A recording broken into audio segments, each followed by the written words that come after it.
And we'll just slide it out the side and down and out. That's it.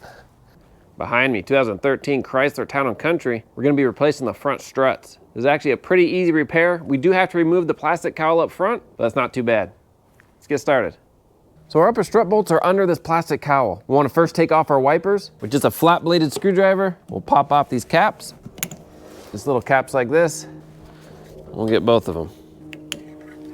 Then we'll remove our two 15mm nuts. Pop these off, give them a wiggle. Now, these are really stuck on there. Usually they're not this stuck. Give it some taps. Use the soft end of my hammer. There we go. There. Hopefully yours isn't this challenging, but using the hammer work, just getting in on this arm just a little. There we go. Maybe. There we go. Now we have a clip here. We'll take a Phillips. We'll back that out. There we go. I have one on the other side. Let me show you how to get the corners off. So for the corner, we want to push down and then up and over the window, just like that. We'll do that same thing to the other side. There we go. Move you a little. So now we'll take this in the front and it'll come out the window that way. And we don't have to pull it all the way out, just enough so we can get access to our strut bolts. Now we'll jack the vehicle up, put it on jack stands, and pull the tire off.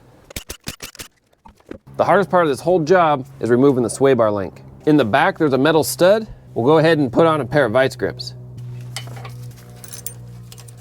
Good and tight.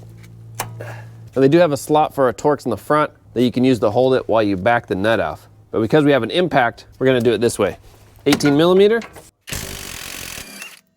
And take these off. I only have one side jacked up at the moment. Because of that, there's tension on our sway bar. So what I'm gonna do is take my jack, put it under the control arm, jack the control arm just a little, and that'll relieve this tension. To avoid this, you can jack both sides up at the same time while you're doing this repair. There we go, this should come straight out. Now I'm just gonna re-lower my control arm. Let's move you over to the other side. For our wheel speed sensor wiring, we have a 10mm bolt in the back. And this should slide out just like that. We can just leave it hanging to the side. Now we'll pull off our lower strut bolts, move you a little. These are a 21mm. We'll tap them out. Just buzz it out the rest of the way. Nice. All right, we are free down below. Just let that hang to the side. Now let's go up top, get our upper three nuts off. Now these are a 13mm. I'm gonna pull off the back two first. Get to this one right in between the wiper arms. Okay, there's one. We'll get this other one. Now we'll leave this closest one for last. Let's just break it loose. Now as we spin this off, we're gonna go down below and hold the bottom half of our strut. All right, here we go. All right, just let it rest, perfect. And we'll just slide it out the side and down and out. That's it. All right, now we want to take our new strut, match it up with our old strut, make sure everything's the same. We'll get one nut ready. I'm gonna slide this up and in. There we go, and hold it from down below while we reach around. I didn't quite get it in the hole. There we go. Reach around and just put one in with a few threads. There we go. Now it's held in place.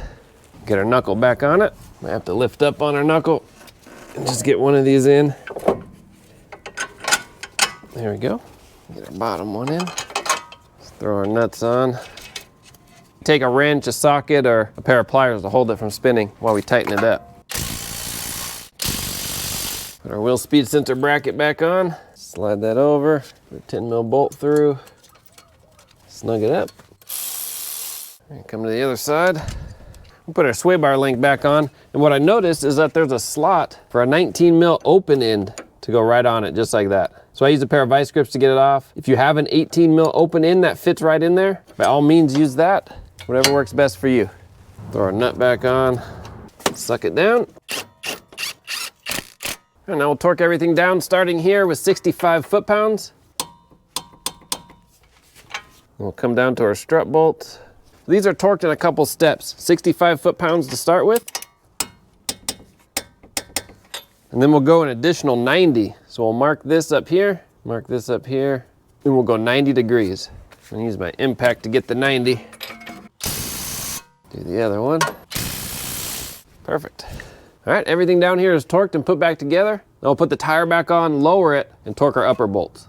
Now these are torqued to 21 foot-pounds. All right, once we've done both sides, we have everything torqued down, we can put our plastic cowl back on. Just slide it back down. There we go. Put our corners in. Okay, once our corners are in, we can slide this up and under. There we go. Put our clips in. I think the glare might be in your way. Let me move you a little. Put our wipers on. Make sure the swing is in the right position. Put our bolt back on. Same thing with this one.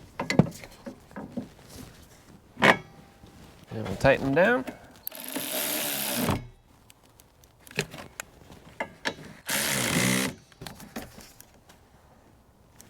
Throw our caps on. That is it. We'll turn our wipers on just to make sure the swing is correct, and we're finished. All right, that's it. All in all, a pretty DIY-able job. Now, it is recommended to go ahead and get your alignment checked after this, just to be sure. If you're gonna do your rear shocks, go ahead and click on this video. We'll run through that process. Rear shocks on these are pretty gravy. If you have any comments, questions, post down below. Thanks for watching. Like, subscribe. See you on the next one.